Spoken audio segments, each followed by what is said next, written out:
Saudações, pessoal! Essa semana a gente vai abordar o tema perícias e peritos, para poder começar a introduzir e aplicar aqueles conceitos abordados na introdução, na aula de legislação, para vocês entenderem um pouquinho como que funciona na prática e como vocês aí, futuros médicos e médicas, vão acabar de um jeito ou de outro tendo uma interface com essa atividade, com essa especialidade aí dentro da medicina. Muito bem, vamos começar aí. Vamos definir primeiro. A perícia médico-legal, ela é um conjunto de procedimentos médicos e técnicos que tem como finalidade o esclarecimento de um fato, tá bom? Que seja de interesse da justiça. Então veja bem, toda vez que existir ali um fato e esse fato necessitar de um esclarecimento,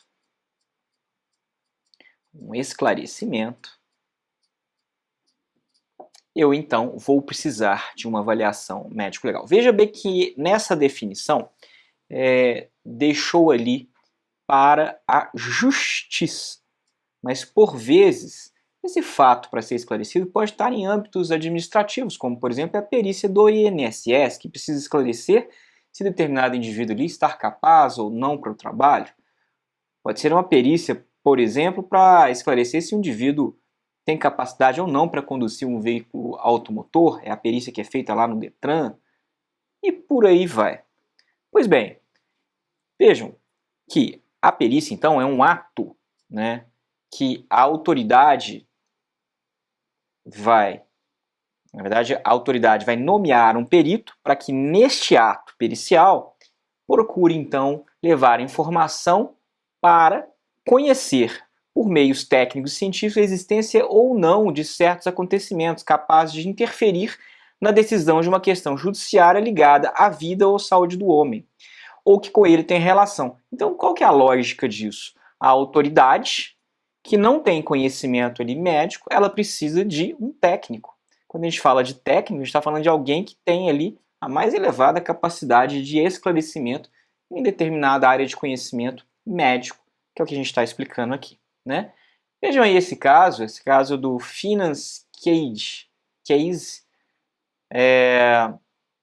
1840, alguma coisa, se eu não me engano, tá bom?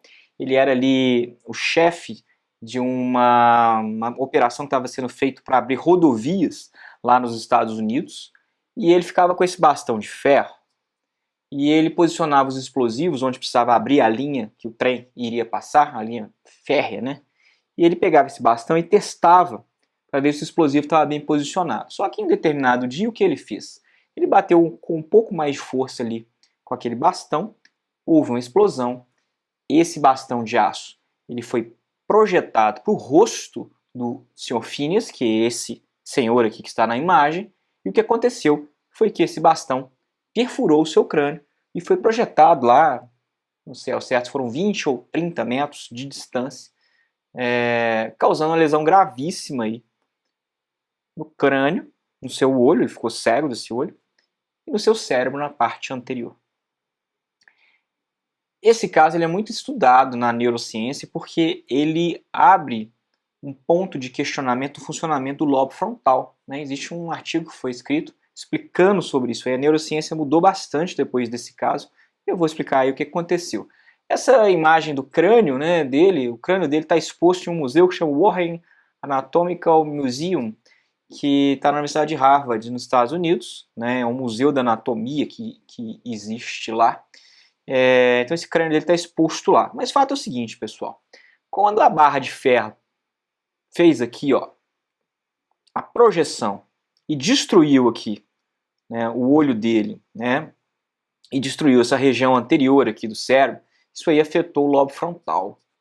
O lobo frontal tem algumas características, né, relacionadas com o planejamento motor, com a concentração, a atenção, a modulação do comportamento e a personalidade do indivíduo. Quer dizer que alguém que tem o lobo frontal afetado, ele pode ter essas repercussões aí.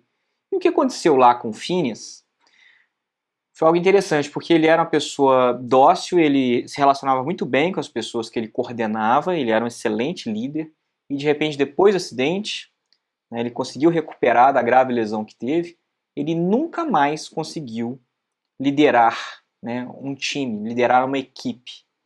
A partir de então ele passou a ser uma pessoa que conversava muito pouco, dissociável, não tinha paciência, oscilação importante do comportamento, e isso aconteceu porque ele teve a lesão do lobo frontal.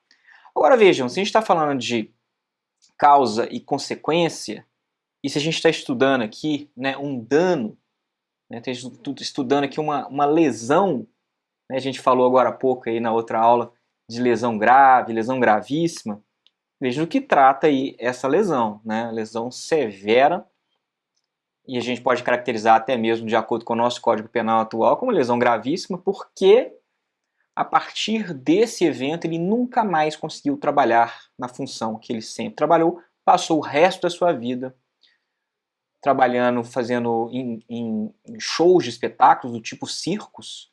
Ele levava aí esse bastão dele, né, e mostrava lá ilustrações lá do que tinha acontecido com ele. Ele virou uma espécie de partícipe de shows aí de circo à época desses eventos.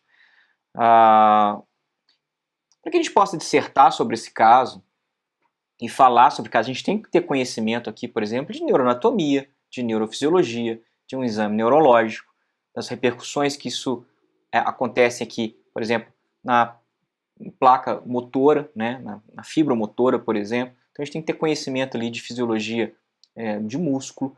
Enfim, vejam quantas áreas estão relacionadas para que a gente possa dizer, num caso como esse, qual foi o tipo de evento que aconteceu e a sequela que foi produzida. Nós estamos falando de um caso de 1840 alguma coisa, depois a gente coloca a data direitinho para vocês.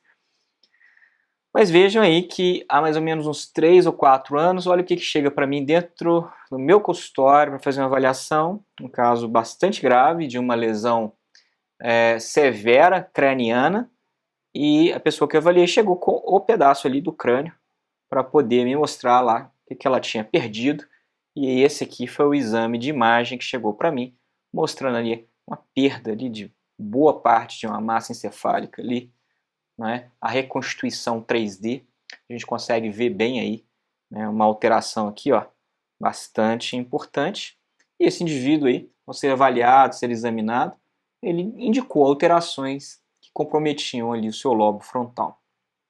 Para que a gente conseguisse montar aí esse laudo, né, para que eu conseguisse montar esse laudo, eu precisei então recorrer a toda essa fundamentação que eu acabei de colocar para vocês e explicar isso aqui um pouco. Então vejam que a produção de um laudo oficial por um perito é um trabalho que envolve elevado conhecimento médico, no sentido que você vai ter que buscar essas informações se você não tiver.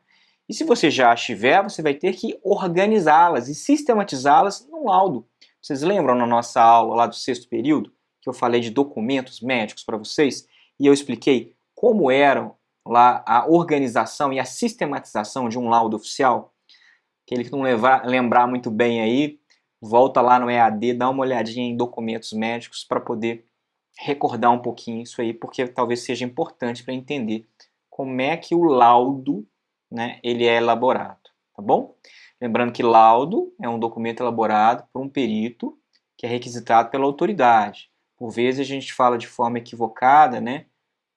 Os pacientes falam pedindo para os médicos que estão atendendo um laudo para poder levar na justiça ou levar no INSS. Na verdade, o que ele está pedindo é um relatório médico para que esclareça alguma situação ali de evolução, alguma situação de evolução clínica, que eu quero dizer, para que um perito, quer seja do juiz, quer seja lá do INSS ou do ML, esclareça ali o que está acontecendo, tá bom? Então, nos vivos, as perícias visam diagnóstico de lesões corporais, como a gente falou na aula passada, determinação da idade, sexo, grupo étnico, diagnóstico da gravidez, parto, puerpério, diagnóstico de conjunção carnal ou atos libidinosos, em casos de crimes sexuais, por exemplo, estudo da determinação da paternidade e da maternidade, comprovação de doenças profissionais ou acidentes de trabalho, evidências de contaminação de doenças venéreas ou moléstias graves, a enfermidade incurável que a gente falou na aula passada aí, não é?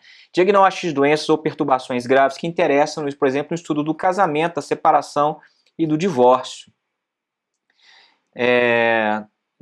Tema interessante e complexo isso daqui, porque existem algumas situações que dão anulação de casamento se houve alguma situação ali em que uma das partes enganou a outra no casamento. Posso localizar aí alguns trabalhos para a gente colocar como referência para vocês olharem, né? Mas é o caso, por exemplo, de uma noiva que resolveu fazer uma despedida de solteiro um dia antes do casamento, e aí teve lá um determinado romance rápido com um Google Boy, engravida desse Google Boy, e aí de repente nasce ali uma criança antes daquele tempo que seria previsto, aquele marido achando que é pai, posteriormente acaba descobrindo que a criança é um fruto de uma traição, ou seja, antes ali do casamento. É um dos casos que eventualmente pode aqui ser estudado para fins de anulação de casamento, porque o casamento é uma conjunção societária e existem implicações em diversos espectros aí da vida, tá bom? Determinação do aborto, entre tantas outras situações. Bom, e a natureza, então, da lesão, que como a gente já falou na aula passada para vocês, por que faz diferença? Né? Por causa das consequências, dosimetria de pena, dosimetria de indenização, repercussão para atos da vida civil, repercussão para a atividade laborativa, atividade do trabalho da pessoa.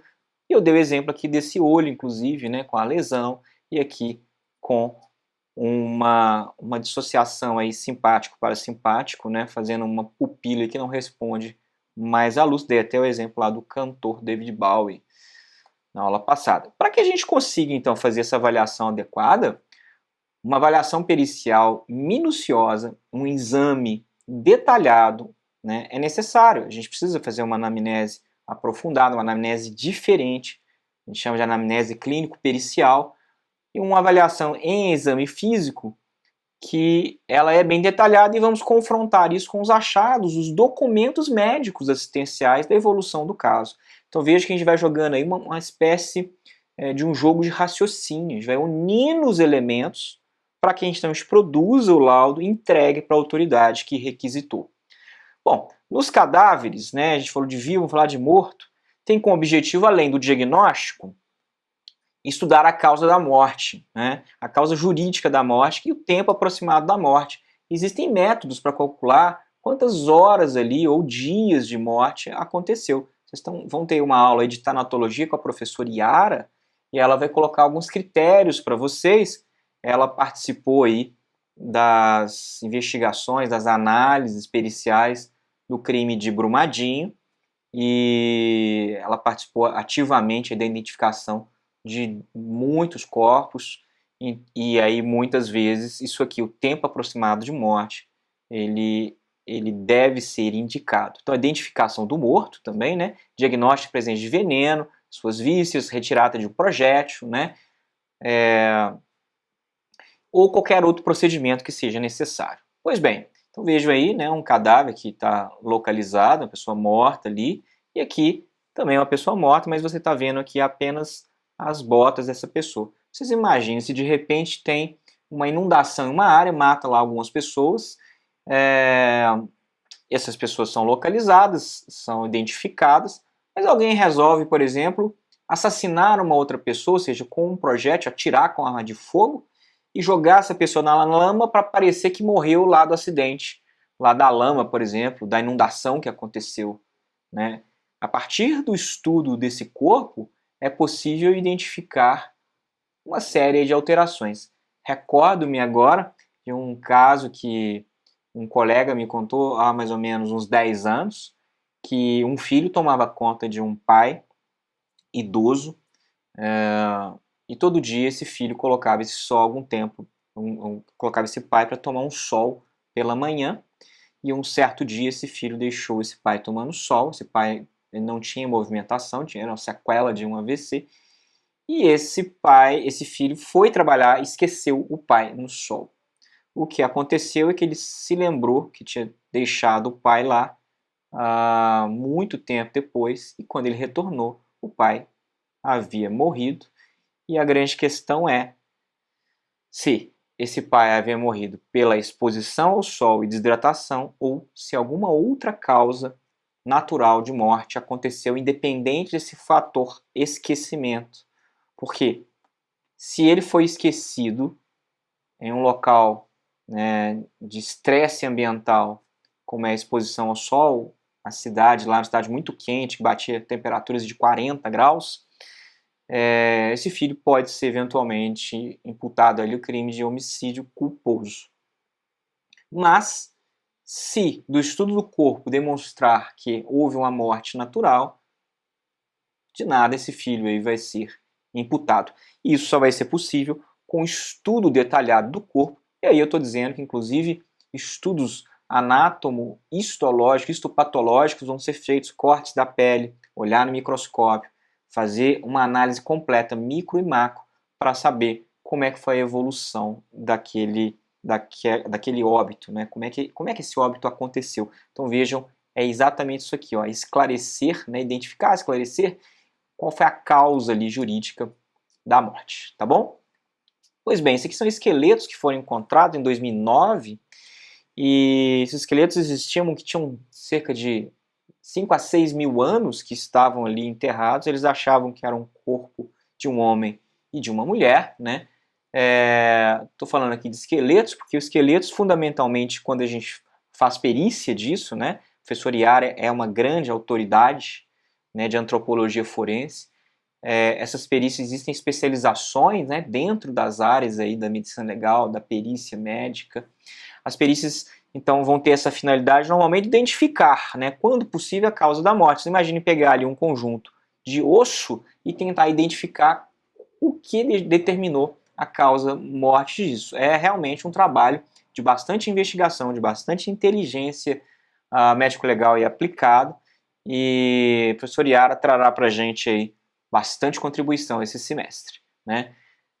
Em 2019, a Universidade da Bolonha fez estudos nesses esqueletos e eles achavam que eram um casal homem e mulher, e aí esses estudos descobriram que, na verdade, eram homem e homem, porque todo ser humano tem a proteína que chama amelogenina X, mas a Y somente homens têm, e aí o que foi verificado ali é que existia essa proteína em ambos os esqueletos, e esse casal, então, era um casal de homens que foram enterrados, né, e foi esclarecido do que se tratava em 2019 pela Universidade da Bolonha. Então veja como a perícia médica ela vai esclarecer situações que às vezes o dito popular, ou às vezes o que as pessoas acham, acreditam, as ideias, né, podem ser geradas. Recordo aí de casos aí famosos que aconteceram e de repercussão, né? Um caso muito triste que eu recordei aqui agora, daquela criança lá em São Paulo que foi lançada, né, ainda viva, pelo próprio pai, né, e aí morreu pelo impacto. Uma das coisas que ajudou a estudar, além da cinemática da cena, da perícia local, foi o estudo do corpo, para poder verificar qual o mecanismo de morte, o que foi localizado. Então vejam como existem contribuições, né, da ciência médica para o esclarecimento da justiça. A prova, quando a gente fala de prova pericial, né, é ela que vai constituir esse esclarecimento. Então, quando se produz um laudo, esse laudo, o que ele é? Ele nada mais é do que uma prova. A prova que vai levar a autoridade, por exemplo, um juiz, a um convencimento. Lembrando que o juiz não está adstrito à prova. O juiz não está adstrito significa que ele não está compulsoriamente obrigado a acatar a prova. Ele pode se valer de outros meios de convencimento para o seu julgamento. Mas normalmente os juízes acabam ficando com a sua conclusão atrelada ao que a prova, a evidência médica ali está esclarecendo e se tratando da perícia médica. Vejam, se há dúvida, a prova não foi feita. Então, se restar dúvida, quer dizer então que a prova, por algum motivo, ela está insuficiente. É uma lógica que é simples e é bem clara. A prova é o elemento demonstrativo da autenticidade ou veracidade de um fato. Seu objetivo é formar a convicção do juízo sobre os elementos necessários para a decisão da causa. Prova proibida é aquela obtida por meios contrários à norma. Então, por vezes, a gente está falando da prova pericial médica, mas existem provas, por exemplo, de gravações, de filmagens, de grampeamento de telefone. E se isso foi obtido de uma forma ilícita, isso aí será uma prova chamada prova proibida, tá bom? Veja então que na prova pericial médica, como eu falei agora há pouco, né, esses slides eu já mostrei para vocês na aula de documentos médicos e nas outras aulas lá de ética e bioética do início, vejam que a gente é treinado para ter uma ampla compreensão desse processo de adoecimento humano e esse diagnóstico é um ato complexo de raciocínio. Uma anamnese, neste caso aqui, pericial, detalhada. Tem que reconstruir muitas vezes a história. Os casos, por exemplo, de envolvimento de diagnóstico psíquico, né? Por vezes tem que construir a história de vida da pessoa. Você tem que entender como que essa pessoa formou aí a sua personalidade, seu histórico pregresso, organização familiar, até chegar na situação presente. Então, essa anamnese pericial é uma anamnese que é bastante detalhada. E esse exame físico ou mental, ele vai ter que estar atrelado aqui ao que você está buscando. Por vezes, são precisos os exames complementares para esclarecer o que a gente está buscando. Lembrando que o diagnóstico e prognóstico, ele é essencial, porque aí a gente tem como determinar o horizonte clínico que a gente está lidando como doença e estabelecer se existe ali uma sequela permanente ou se não existe uma sequela permanente. Esses pontos que eu estou contando para vocês sobre dano corporal nós vamos estudar no 8º período em uma aula que a gente vai fazer para vocês que se chama aula de dano corporal, tá bom? O visum repertum, que a gente já falou, aqui vai se dar um pouquinho diferente. Aquilo que foi examinado é dado a conhecer à autoridade. Então eu vou ver, examinar e vou dar esse conhecimento para a autoridade que solicita a minha prova pericial. Examinar, descobrir, revelar e dar conhecimento. Diagnóstico e prognóstico. Então a prova pericial médica bem feita, ela tem que passar por etapas de sistematização para que ela tenha uma conclusão sólida para orientar aquela autoridade. Ela pode ser feita por um médico apenas, e ela pode ser feita por uma junta médica. Por que será que a gente faria uma junta médica? São casos de maior complexidade, que necessitam muitas vezes de mais profissionais para que fique ali um embasamento e que a responsabilidade também não fique apenas em cima de um médico, seja dividida em uma equipe de conhecimentos aí profundos. Se vocês deram uma pesquisada, vocês vão ver que grandes casos aí nacionais, por vezes, você compõe juntas aí para poder esclarecer.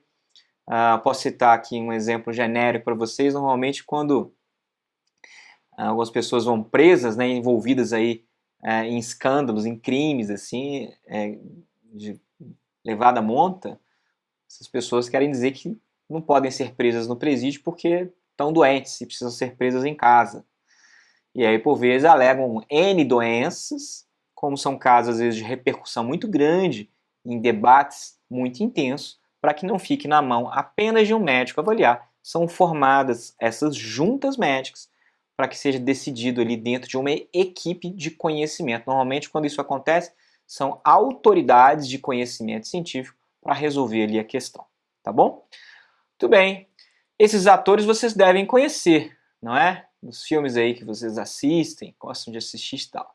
Mas e esses atores aqui na prova pericial médica? Quem são os atores na prova pericial médica? Quando eu estou falando de ator, né? O primeiro deles é o autor. É aquele que está ingressando com a ação. Né? Na justiça do trabalho ele pode ser chamado de reclamante.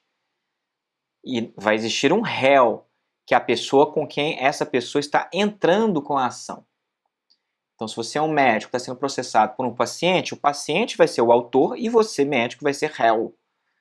Se você é dono de uma empresa e um trabalhador que trabalhava para você entrou com uma ação contra você, o seu trabalhador vai ser o reclamante e você vai ser o reclamado.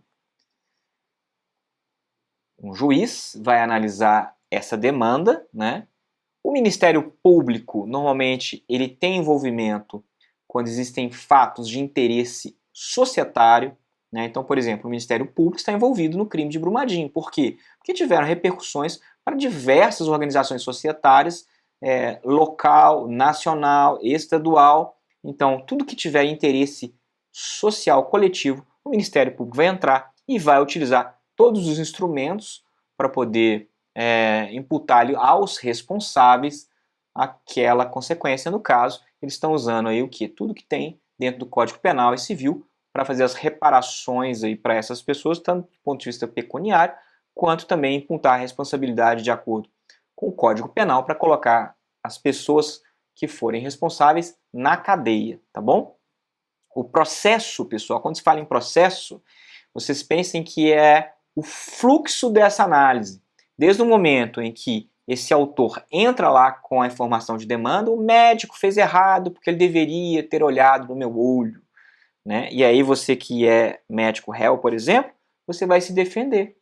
Você vai apresentar a sua defesa. Eu falei, não, eu fiz toda ali a atitude que tinha que ter sido tomada, preenchi o prontuário, prescrevi adequadamente, examinei ele, conversei adequadamente com a sua família, esclarecendo, né? E aí esse processo ele vai ter um curso, vai ter um curso de audiência, até que vai ter um momento que vai chegar a fase de prova.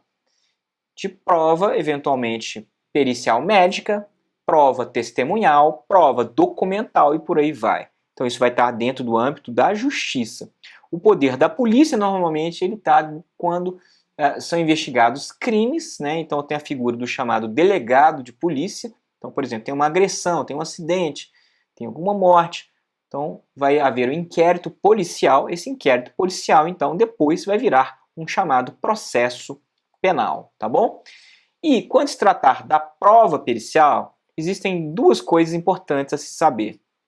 Quando é determinada uma prova pericial, as partes que estão envolvidas, tanto o autor quanto o réu, eles vão elaborar os chamados quesitos. Quesitos são perguntinhas, uma, duas, três, quatro perguntinhas, quantas perguntinhas ali quiserem, tá bom? Para esclarecer as coisas. Quero dizer, então, que as partes vão elaborar essas perguntas, esses quesitos, para esclarecer um fato em que envolva a natureza médica. E a figura do assistente técnico, né? Quem é esse ator aqui, o assistente técnico? O assistente técnico é aquele médico perito contratado ali pela parte, ou pelo autor, ou pelo réu, que vai ali colaborar no esclarecimento, na visão daquele lado ali, do autor ou do réu, porque o juiz vai ter o perito dele, como a gente já falou na aula anterior. E vai ter a figura do chamado perito oficial. E as partes vão ter direito a ter a figura do perito PA, perito assistente. Cada uma ali das partes vai ter esse direito. Vão elaborar os quesitos, o juiz também pode elaborar quesitos, e esse perito oficial vai ficar no meio disso e vai procurar esclarecer em seu laudo o que está acontecendo, tá bom? Esse processo de esclarecimento acontece dentro aí do que a gente chama de dialética, ou seja, vai escutar ali uma tese, vai escutar uma antitese, para chegar em uma síntese, e para elaborar um laudo oficial médico, o que se usa? Evidência científica, e aí nós temos que usar medicina baseada em evidência para fundamentar uma parte do laudo que se chama comentários, né, ou comentários em fundamentação. A gente tem que usar ali revisões da literatura para explicar aquilo que você está falando. Então, voltando lá no caso do Phineas, né, aquele caso que eu falei para vocês que teve parecido com o Phineas, que eu tive, né, a avaliação, eu utilizei conhecimentos da neurofisiologia, da neurociência, da neuroanatomia, da neurologia, da neurocirurgia, para poder esclarecer o impacto daquilo na vida da pessoa, a sequela, o dano corporal existente, o impacto no trabalho, na vida, para o atos da vida civil, né? E é isso. Isso tem que ser com evidência científica, não pode ser o que a pessoa acredita, né, o achismo, vamos dizer assim, um palpite dela, não. Tem que estar bem robusto, bem fundamentado, e a linguagem tem que ser uma linguagem, uma comunicação que o indivíduo que é leigo, que não é médico, consiga compreender, né? Então, olha lá, o artigo 465 do Código de Processo Civil. Lembra que a gente falou isso aí, né? O Código Civil, Código de Processo Civil, Código Penal, Código de Processo Penal. O artigo 465 fala que o juiz nomeará perito especializado no objeto da perícia fixará de imediato o prazo para a entrega do laudo, e aí vai ter uma parte de 15 dias ali, da nomeação do perito. O impedimento, indicar assistente técnico. Olha a figura do assistente técnico dentro do código. Então, por que tem a figura do assistente técnico? É porque o Código de Processo Civil diz que pode ser o quê? Incumbe às partes, né, indicar assistente técnico. Então, se a parte quiser, ela vai indicar, né, um especialista para acompanhar. E esse especialista vai emitir o quê, gente? Vai emitir um parecer, tá bom? Técnico, diferentemente do laudo oficial, que é o que vai ser produzido pelo perito oficial. Lembra do parecer técnico que a gente explicou lá em documentos médicos? E apresentar os quesitos. O quesito, gente, eles são o caminho para esclarecer. E como é que se monta quesitos? A partir de jogo de xadrez, é um jogo de raciocínio, é um jogo de inteligência. Esses quesitos têm que ser bem pensados quando forem elaborados. Não pode perguntar qualquer coisa. Tem que perguntar alguma coisa que faça você direcionar para aquele conhecimento que você gostaria que fosse, então, esclarecido, tá bom? O artigo 159 aqui do Código de Processo Penal, a gente falou do Código de Processo Civil, agora veja o Código de Processo Penal. Serão facultados ao Ministério Público e ao acusado a formulação de quesitos e indicação de assistente técnico. Lá também, então, tem a figura de assistente técnico no que se tange um processo penal, por exemplo. A gente estava falando de um processo civil, com o Código de Processo Civil. Aqui agora um processo penal. O assistente técnico atuará a partir da admissão pelo juiz. Então o juiz tem que autorizar aqui. E após a conclusão dos exames e elaboração dos laudos pelos peritos oficiais. É um pouco diferente na parte penal, porque na parte penal, primeiro é produzido o laudo pelo perito oficial. Quem é o perito oficial aqui na parte penal? É aquele perito vinculado ao Instituto Médico Legal. Tá legal? Então, na parte penal, a prova pericial é feita primeiro pelo Instituto Médico Legal e então, a partir de que ela é liberada, aí sim existe a possibilidade para indicar um assistente técnico para fazer o quê? Para analisar esse laudo que foi produzido pelo ML, emitir aí as considerações, impugná-lo, né? Impugnar significa questionar, tecnicamente, né, que eu estou dizendo, e colocar na exposição de motivos, tá bom? Vejam que lá o Código de Ética Médica tem um capítulo, que é o capítulo 11, Auditoria e Perícia Médica. É vedado ao médico assinar laudos periciais, auditoriais ou de verificação médico-legal quando não tenha realizado pessoalmente o exame. Porque, como a gente viu há pouco, sem examinar profundamente alguém, né, sem fazer ali a anamnese, sem ter esse contato, como você vai ter considerações de diagnóstico e prognóstico, né? Isso se aplica para quando é possível, é claro, fazer a perícia no indivíduo que está vivo, né? O indivíduo que está morto, por exemplo, você faz a perícia no cadáver. Mas se não localiza o corpo, por exemplo, e você só tem a documentação, aí é um tipo de perícia que se chama perícia médica indireta, né? Uma perícia médica indireta.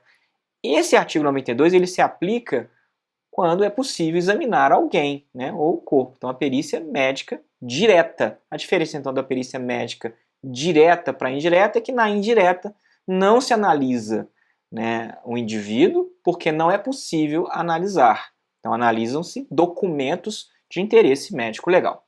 O artigo 93 ele é bastante interessante porque ele veda ser perito, né, do próprio paciente, pessoa de sua família, ou qualquer outra que tenha relações capazes de influir em seu trabalho ou de empresa que atue ou tenha atuado. Por que isso?